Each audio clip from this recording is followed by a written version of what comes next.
اور اس کا ایک واقعہ بھی، حضرت عمر ہمیشہ حضرت ابو بکر سے نہ کوشش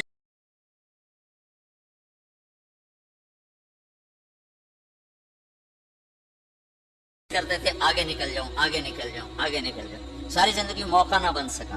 تبوک کا موقع آیا تو اللہ کے نبی نے کہا مال خرچ کرو۔ عثمان رضی اللہ تعالیٰ نے 10,000 لشکر کا سارا سامان تیار کیا، ان کی سواریاں، ان کا راشن کے لیے تھیلوں کو بند کرنے کے لیے دھاگے تک اپنے گھر سے دیے، اور 300 دینار اوپر دیے۔ تو اللہ کے نبی کی جھولی میں وہ 300 دینار پڑے تھے یوں، اور آپ ان دیناروں کو اٹھا کے یوں فرما رہے تھے ما علی عثمان اللہ یعمل بعدا، عثمان آج کے بعد کچھ بھی نہ کرے تو جنت واجب ہوگی۔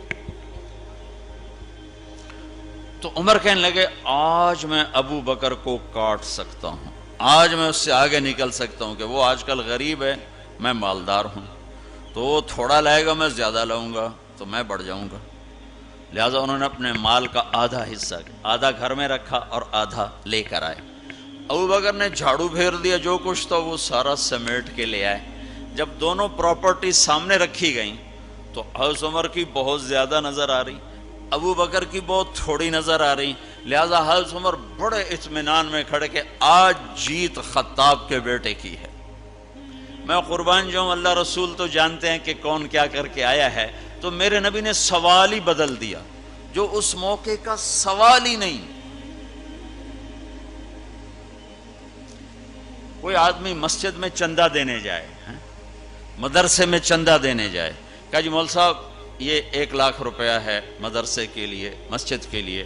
آگے مولوی صاحب کہیں پیچھے کتنے پڑے ہوئے ہیں، تو وہ کہے گا اے بھی واپس کرو، میں تو تھوڑی نیت ہے جو کوئی چکر لگتا ہے کہ تسی ٹھیکیدار ہو، مگر علی شاید ابھی پیچھے کتنے پین۔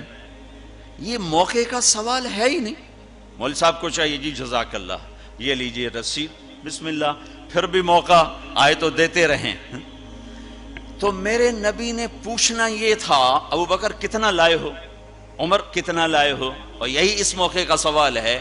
لیکن اللہ رسول جانتے ہیں کہ کس کے مال میں وزن زیادہ ہے، تو میرے نبی نے سوال بدل دیا، فرمایا عمر ما خلفت، واہ واہ عمر پیچھے کیا چھوڑ کے آئے ہو؟ تو حضرت عمر تو وہیں دھڑم ہو گئے گا، میں گیا، سوال سے ہی وہ پتہ چلے گا، بات میری کلی اڑ گئی وکٹ۔ عمر ما خلفت یا ما ترکت لأہلک، یہ دونوں الفاظ ہیں، پیچھے گھر والوں کے لیے کیا چھوڑا؟ تو پہلے حضرت عمر بڑے جوش میں کھڑے تھے، پھر ایک دم ڈھیلے ہو گئے، کہنے باجی آدھا چھوڑا ہے آدھا لایا ہوں۔ پھر آپ نے کہا ابا بکر ما خلفت یا ما ترکت لأہلک، ابو بکر تو پیچھے چھوڑ کے کیا آیا، بچوں کے لیے کیا چھوڑ کے آیا؟ تو انہوں نے کہا ترکت اللہ ورسول،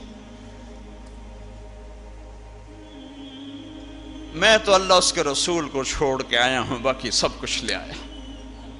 تو اس پر عمر کہنے لگے ابو بکر میں نہیں تجھ سے آگے بڑھ سکتا، کوئی بھی تجھ سے آگے نہیں بڑھ سکتا۔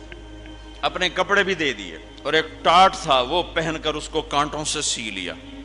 تو جبریل آئے، کہنے لگے یا رسول اللہ، اللہ تعالیٰ پوچھ رہے ہیں کہ ابو بکر نے یہ ٹاٹ کیوں پہنا ہوا ہے؟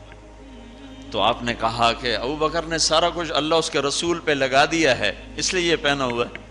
تو کہا یا رسول اللہ،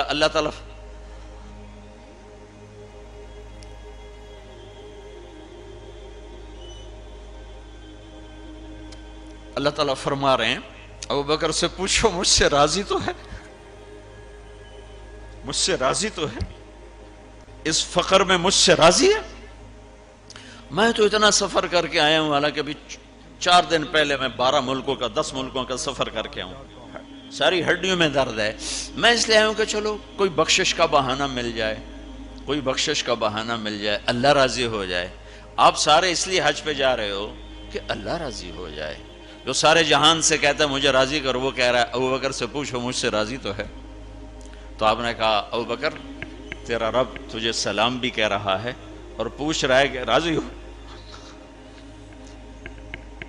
تو ابو بکر کی چیخیں نکلی، میں اپنے رب سے راضی، میں اپنے رب سے راضی ہوں۔ میں اپنے رب سے راضی. میرے بھائیوں بہنوں، زندگی ایسے گزار کے مرو کہ اللہ کو ملو تو اللہ خوش ہو کے مل رہا. ایسے نہ مرو کہ اللہ کی بارگاہ میں پیش کیے جا رہے ہوں مجرم بن کر، قیدی بن کر.